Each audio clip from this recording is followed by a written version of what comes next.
Hello guys, today we are going to learn about network troubleshooting. Okay.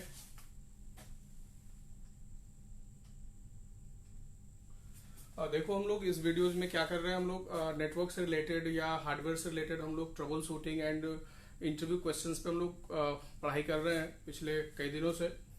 तो आज हमने topic लिया है नेटवर्क ट्रबल शूटिंग, जिसमें हम लोग नेटवर्क से रिलेटेड क्या क्या प्रॉब्लम्स आते हैं और उसका क्या सॉल्यूशन होगा उस पर हम लोग डिस्कस करेंगे, उसके बारे में हम लोग पढ़ाई करेंगे। और इससे रिलेटेड बहुत सारे क्वेश्चन आपसे इंटरव्यू में भी पूछे जाते हैं और आप जनरली भी उसको फेस करते हो। अपने कंप्यूटर पर भी आपके साथ ऐसा हो सकता है, या फिर आप किसी ऑफिस में अगर जॉब करते हो तो भी आपको ये प्रॉब्लम फेस करने होते हैं। तो अभी आज के टॉपिक में पूरा का पूरा हम लोग आज पढ़ने वाले हैं नेटवर्क ट्रबल शूटिंग के बारे में, कि नेटवर्क में क्या क्या इश्यूज आते हैं और उसका क्या सॉल्यूशन है। ओके, तो हम लोग स्टार्ट करते हैं। कुछ चीजें थोड़ा सा हमें पहले समझना पड़ेगा जब हम लोग नेटवर्क ट्रबल शूटिंग से रिलेटेड कुछ टॉपिक पे डिस्कस करने जा रहे हैं, कि नेटवर्क क्या है और नेटवर्क में प्रॉब्लम क्या क्या आ सकते हैं, फिर हम उसके सॉल्यूशन की बात करेंगे। तो नेटवर्क से यहाँ पर देखो मतलब क्या है। हम लोग बेसिकली यहाँ पर बात कर रहे होते हैं कंप्यूटर नेटवर्क के बारे में। तो जब बात आ रही कंप्यूटर नेटवर्क, जिसका मतलब हुआ कि कंप्यूटर्स का पूरा क्या बना हुआ है, एक नेटवर्क बना हुआ है जिसमें सभी कंप्यूटर एक दूसरे से कनेक्टेड है। हम लोग जनरली जो नेटवर्क वर्ड यूज करते हैं, चाहे वो कंप्यूटर की बात हो या जनरल हम लोग लाइफ में जो यूज करते हैं वर्ड नेटवर्क, जहां पर हम मतलब ये समझते हैं कि सब एक दूसरे से क्या हुए हैं, जुड़े हुए हैं। जैसे हम बोलते हैं कि हमारा नेटवर्क जो है वो बहुत बड़ा है, हमसे इतने सारे लोग जुड़े हुए हैं। तो कहीं ना कहीं इस नेटवर्क का मतलब ये होता है कि हम किसी से जुड़े हैं, वो किसी और से जुड़ा हुआ है, और ऐसे करके एक पूरा का पूरा ग्रुप बना हुआ है। तो उसको हम लोग जनरली क्या बोलते हैं, नेटवर्क। अभी हम लोग बात कर रहे हैं कंप्यूटर नेटवर्क की, तो इसका भी मतलब वैसे ही होगा कि बहुत सारे कंप्यूटर हमारे पास हैं और हमने क्या किया हुआ, उन सबको एक दूसरे से कनेक्ट किया हुआ है। और कनेक्ट क्यों किया हुआ हम, जैसे हम लोग जनरली जब एक दूसरे से क्यों कनेक्ट होते हैं, कि अगर हमें कोई रिक्वायरमेंट हुई हम उनसे ले सकते हैं, उनको रिक्वायरमेंट हुआ वो हमसे ले सकते हैं, और एक दूसरे से हम अपने इंफॉर्मेशन क्या करते रहेंगे, शेयर करते रहेंगे। ठीक वैसे ही कंप्यूटर नेटवर्क के साथ भी है कि हमारे पास मल्टीपल कंप्यूटर्स हैं और एक किसी कंप्यूटर में कोई इंफॉर्मेशन है और हम दूसरे किसी कंप्यूटर में बैठ करके उसको एक्सेस करना चाह रहे हैं। अब ऐसा करने के लिए अगर आपके पास नेटवर्क नहीं है तो आप क्या यूज करते हो, कोई एक्सटर्नल मीडिया यूज करते हो, जैसे कि पेन ड्राइव या एक्सटर्नल हार्ड डिस्क का भी यूज करते हो। इधर से डेटा कॉपी करते हो, उधर ले जाकर के पेस्ट करते हो। लेकिन अगर आप एक नेटवर्क में कनेक्टेड हो तो आपको किसी बीच वाले मीडियम की जरूरत नहीं पड़ेगी, यानी किसी भी स्टोरेज डिवाइस की आपको जरूरत नहीं पड़ेगी, और आप एक नेटवर्क में कनेक्टेड हो, अपने कंप्यूटर पर बैठे बैठे आप दूसरे किसी भी कंप्यूटर से डेटा एक्सेस कर सकते हो। ठीक है, तो नेटवर्क जो है आज के डेट में हर एक ऑफिस में आपको मिल जाएगा। एक छोटे से छोटे ऑफिस में भी जहां पर 2 4 10 कंप्यूटर लगे हैं, वहां पर भी एक नेटवर्क बना होता है, क्योंकि नेटवर्क के बहुत सारे बेनिफिट्स हैं। अभी सोचो आप एक इंटरनेट कनेक्शन की हम बात करें, आपके ऑफिस में एक इंटरनेट कनेक्शन लिया हुआ है और आपके कंपनी में 10 लोग काम करने वाले हैं, तो आप क्या करोगे फिर, बिना नेटवर्क बनाए हुए वो 10 लोगों को आप शेयर नहीं करोगे। हाँ, हो सकता है वायरलेस नेटवर्क हो, तो वो भी एक टाइप का नेटवर्क ही है अगर आप वाईफाई यूज करते हो, और वायर्ड भी, दोनों आपके पास ऑप्शन अवेलेबल है। या आपके ऑफिस में सोचिए एक प्रिंटर है और आप चाहते हो कि सभी लोग उसको यूज कर पाए, तब भी आपको एक नेटवर्क बनाना पड़ेगा, फिर उस प्रिंटर को आप शेयर करोगे जिससे सभी लोग उसको एक्सेस कर पाएंगे। तो नेटवर्क बनाने के बहुत सारे फायदे हैं, और नेटवर्क बनाया भी जाता है, चाहे आप बैंक में चले जाओ या किसी भी ऑफिस में जाओ जहां पर भी मल्टीपल कंप्यूटर्स लगे हुए हैं, वहां लोग क्या करते हैं, नेटवर्क बनाते हैं। और जब नेटवर्क है, लोग नेटवर्क पे काम करेंगे तो नेटवर्क से रिलेटेड इश्यू भी आएंगे। उस इश्यू को सॉल्व करना एक नेटवर्क इंजीनियर का काम होता है। और हम लोग जो जेटकिंग में पढ़ाई करते हैं वो नेटवर्किंग, हार्डवेयर और भी बहुत सारी चीजों की पढ़ाई हम लोग करते हैं यहाँ पर। तो स्पेशली जो यहाँ से लड़के जाते हैं वो हार्डवेयर नेटवर्किंग इंजीनियर का जॉब करते हैं, तो फिर उनको इस टाइप के प्रॉब्लम को सॉल्व करना पड़ता है। ठीक है, तो हम लोग आइए कुछ उससे रिलेटेड कुछ क्वेश्चन और फिर उसके आंसर्स की हम लोग बात करते हैं। चलो कुछ सिनेरियो बेस्ड क्वेश्चन हम लोग ले लेते हैं। ये मान लो अभी आपका स्विच है और इस स्विच से कुछ कंप्यूटर्स कनेक्टेड है,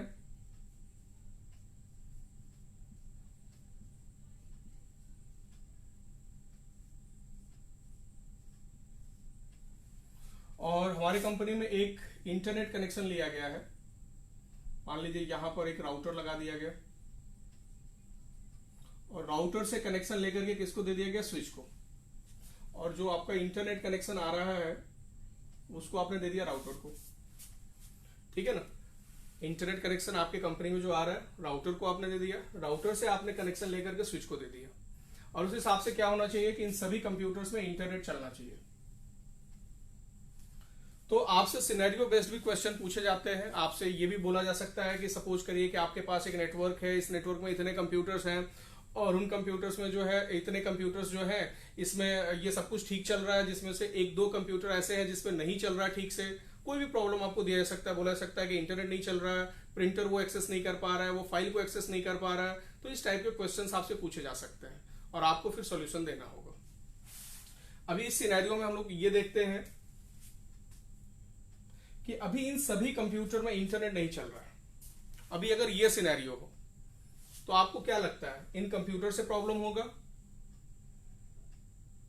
बिल्कुल नहीं। अगर सब में इंटरनेट नहीं चल रहा तो इन कंप्यूटर्स से प्रॉब्लम नहीं है, फिर प्रॉब्लम आगे कहीं से होगा, राउटर से होगा या राउटर से स्विच के बीच का कनेक्शन का होगा या आईएसपी साइड से हो सकता है। लेकिन आपको एक step by step trouble shooting करना होता है। तो हम लोग इसकी ट्रबल शूटिंग कैसे करेंगे उसके बारे में बात करते हैं। सबसे पहला काम, चेक कनेक्शन, यानी आपको एक बार कनेक्शन चेक कर लेना है। जिस कंप्यूटर पर भी आप बैठे हो और उस पर इंटरनेट नहीं चल रहा है तो एक बार आप चेक कर लो कि वो ठीक से प्रॉपर्ली कनेक्टेड है कि नहीं है। हो सकता है वो वायर्ड से हो या वायरलेस से हो। अगर वायरलेस से है तब भी आप चेक कर लोगे कि क्या उस पर कनेक्टेड दिखा रहा है। वायर्ड से है तब भी आपको देखना है पीछे उसका जो केबल लगा होगा एलईडी जल रही है कि नहीं जल रही है और कनेक्टेड है कि नहीं है। सबसे पहला काम तो ये देख लेते हो आप। सेकेंड नंबर, आपको अपना आईपी कॉन्फ़िगरेशन भी देखना है, यानी जो नेटवर्क की सेटिंग होती है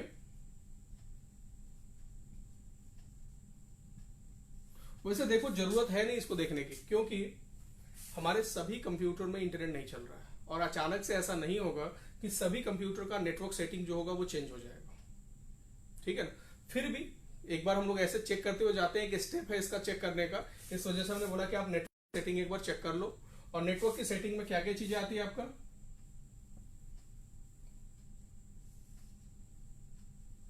आईपी एड्रेस,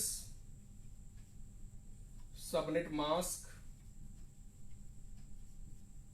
डिफॉल्ट गेटवे,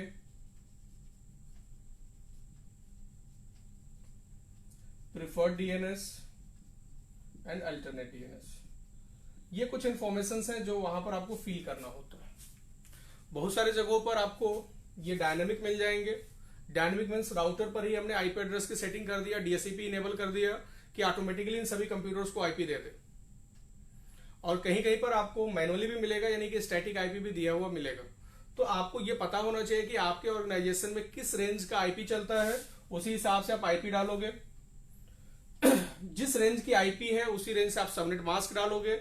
एक क्लास हम लेंगे अगले 1-2 दिन बाद आईपी एड्रेस से रिलेटेड, तो हम लोग आईपी एड्रेस को पूरा डिटेल में एक बार समझ लेंगे कि आईपी एड्रेस क्या है, कितने टाइप के होते हैं, कितने क्लासेस हैं, कौन सी आईपी हम कहां दे सकते हैं, कौन सी आईपी रिजर्व है। ये सारी चीजों के लिए हम एक क्लास रख लेंगे आईपी एड्रेस का, फिर उसमें हम लोग डिटेल में इसको समझ लेंगे।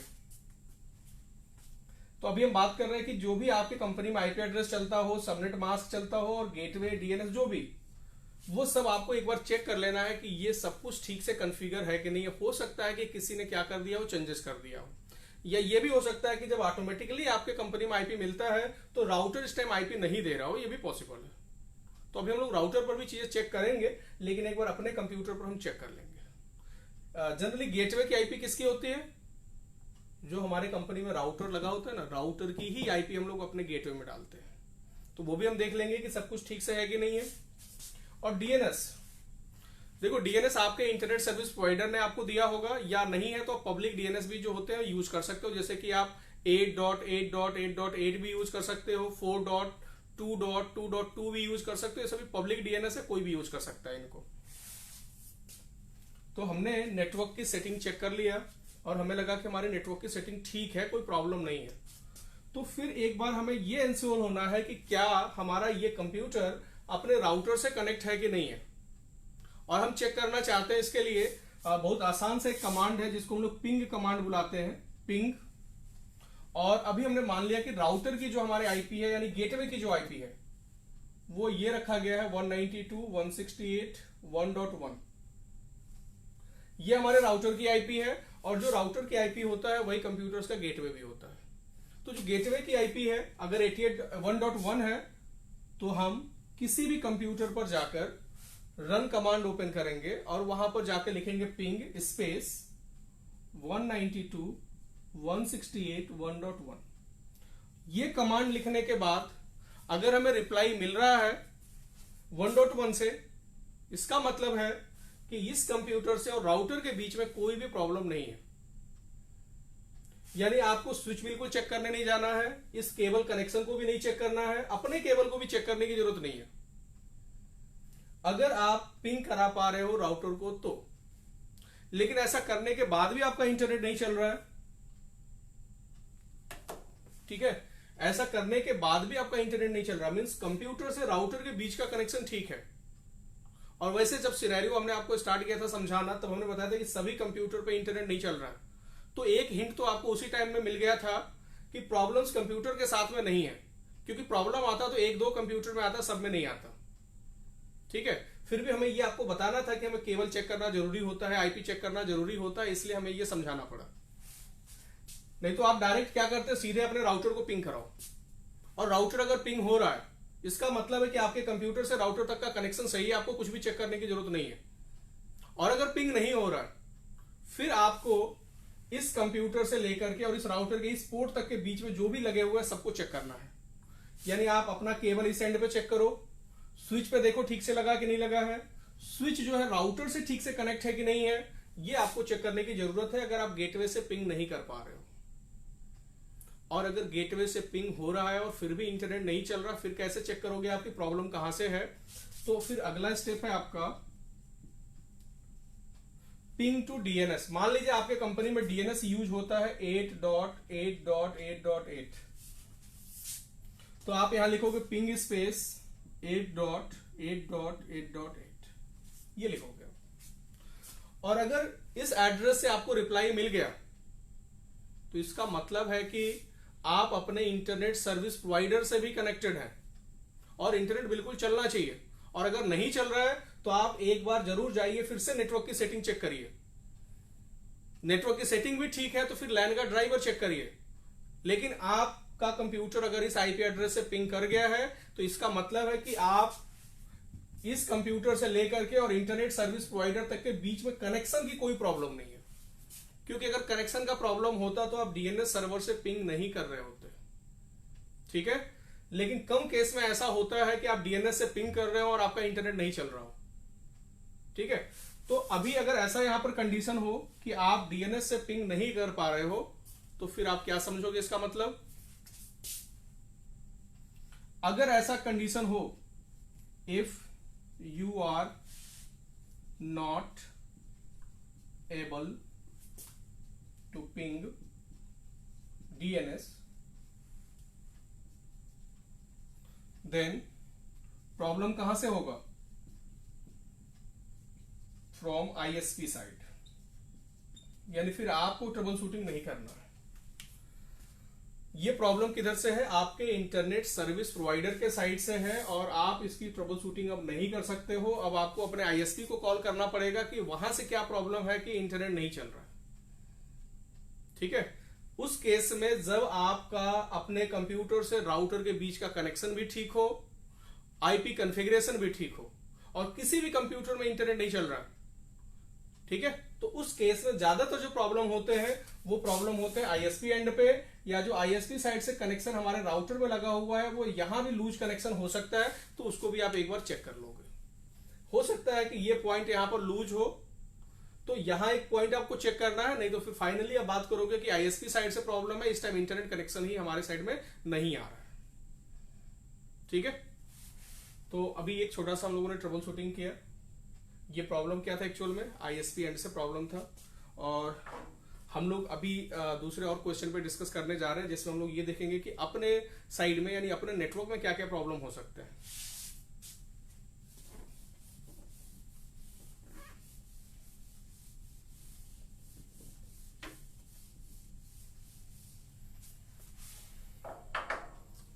सिनेरियो यही रखते हैं। क्वेश्चन जो है वो इस टाइप का है, मान लीजिए पीसी नंबर 1 2 3 4 5 है।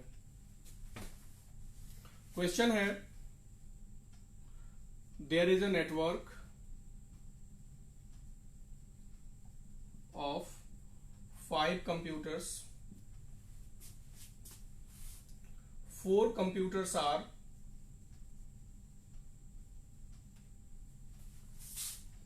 able to use internet, but PC number 5 is not able to use internet.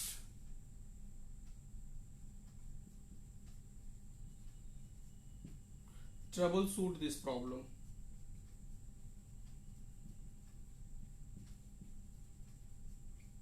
देखिए क्वेश्चन थोड़ा सा आपको समझना है यहां पर कि there is a network of 5 PC, यानी 5 कंप्यूटर का एक नेटवर्क है। 4 computers are able to use internet, यानी जिसमें से 4 कंप्यूटर इंटरनेट यूज कर पा रहे हैं। PC5 is not able to use internet, यानी जो PC5 है वो इंटरनेट यूज नहीं कर पा रहा है। और कैसे इस प्रॉब्लम को आप ट्रबल शूट करोगे, ये आपसे क्वेश्चन पूछा गया है। तो क्या इस केस में हमें ये चेक करने की जरूरत है कि हम ISP से कनेक्टेड है कि नहीं है? बिल्कुल ये चेक करने की हमें जरूरत नहीं है, क्योंकि अगर ISP एंड से प्रॉब्लम होता तो 4 कंप्यूटर पर भी इंटरनेट नहीं चल रहा होता। क्या हमें ये चेक करने की जरूरत है कि हमारा कंप्यूटर राउटर से कनेक्ट है कि नहीं है? ये भी नहीं चेक करना हमें, क्योंकि राउटर से अगर स्विच कनेक्ट नहीं होता तो ये 4 कंप्यूटर पे इंटरनेट नहीं चला पाते। तो अभी सिनेरियो ऐसा है कि 4 कंप्यूटर इंटरनेट यूज कर सकते हैं, 5वां जो है वो यूज नहीं कर रहा। मींस पूरी की पूरी जो ट्रबल शूटिंग है वो आपको कहां से कहां के बीच का है, यहां से लेकर यहां तक। इस स्विच के पोर्ट से लेकर आपके कंप्यूटर के बीच में जो प्रॉब्लम हो सकता है वो होगा, इसके आगे कोई प्रॉब्लम नहीं है। अगर ऐसा क्वेश्चन आपसे पूछा गया है तो उस केस में जो ज्यादा से ज्यादा ट्रबल शूटिंग है वो आपको अपने कंप्यूटर में ही चेक करना है। तो पहला स्टेप आपका क्या होगा? सबसे पहले चेक योर कनेक्शन, यानी कि केबल है तो केबल चेक करिए, वायरलेसली है तो वायरलेसली। बट अभी हम लोग बात कर रहे हैं वायर्ड नेटवर्क की, तो वायरलेस की भी बात ही नहीं है। आपको सबसे पहले ये केबल चेक करने की जरूरत है कि जो केबल जो आपके एनआईसी में लगा हुआ है वो ठीक से कनेक्टेड है कि नहीं कनेक्टेड है। और अगर उसकी एलईडी नहीं जल रहा है, ठीक है, तो इसका मतलब है कि केबल कहीं से फॉल्ट है। तो आप उस केस में क्या करोगे, दूसरा केबल लगा करके एक बार चेक कर लोगे, ठीक है ना। लेकिन आपने केबल कनेक्शन चेक किया और आपको वहीं पर अभी अगर ये प्रॉब्लम आ जाए कि भाई वो एलईडी नहीं जल रहा, कौन सी एलईडी? जो एनआईसी के पीछे होता है, यानी कि सीपीयू के पीछे जो एनआईसी में एलईडी होती है, लिंक और एक्ट एलईडी, 2 एलईडी होते हैं वहां पर, वो एलईडी ब्लिंक नहीं हो रहा है। ऐसे केस में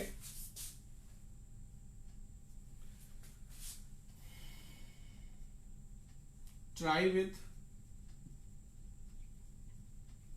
अनदर केबल, एक बार दूसरा केबल लगा करके चेक कर लीजिए। वैसे केबल को चेक करने के लिए स्पेशली केबल टेस्टर आता है, और आप केबल टेस्टर से भी अपने केबल को चेक कर सकते हो कि केबल बीच में कहीं फॉल्ट तो नहीं है। कनेक्टर का भी प्रॉब्लम होता है, जो हम लोग वायरिंग किए होते हैं उसका कनेक्टर का क्रिम्पिंग जो किए होते हैं, उसमें से भी ऐसा होता है कि एक वायर ऐसा हो जो बाहर निकल जाता है या टूट जाता है, तब भी वो ठीक से काम नहीं करता है। तो बहुत आसान तरीका आपके पास ये है कि या तो आप दूसरा केबल लगा के एक बार चेक कर लो, या फिर केबल टेस्टर से आप केबल को चेक कर लो। ट्राई विद अनदर केबल और चेक केबल।